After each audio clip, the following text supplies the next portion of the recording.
CapCut is one of the best free video editors out there, which comes with a lot of features and tools that makes video editing a whole lot easy and faster. But while every update comes with new and amazing tools and features, it also comes with issues. And some of these issues are lagging, freezing, missing features, and some effects now pro. So if you are having some of these issues, then you can fix it by reverting to an older version, and I am going to show you how to do just that right here on your desktop. So let me show you the version I am using now. So I will go to Settings, which is right here at the top right corner, so I will click on it. And as you can see from here, the version I am using is 8.2, and even though this version has a lot of features, it has issues too. So I am going to revert to an older version, so follow it and don't skip any step. So now let's minimize or close CapCut window, and start with the main tutorial. After minimizing or closing the window, look for CapCut's icon on your PC.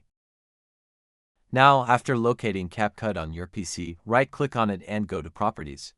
So mine is just right here in the middle of the screen, so I will right-click and go to Properties. Now when the Properties window opens, come and click on Open File Location.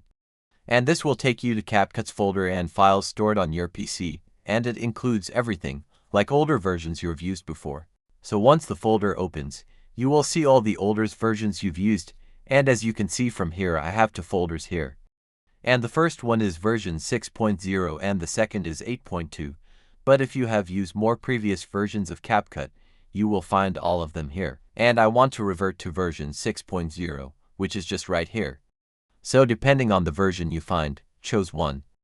Now after selecting the version you want to revert to, open the folder. So I want to revert to 6.0, so I will open the folder of version 6.0.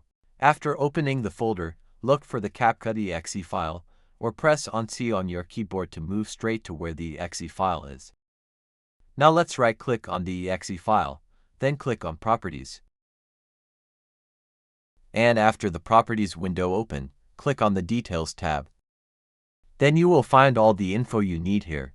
Now open the exe file and you are good to go. So let me know your feedback about this video in the comments section. See you in the next video.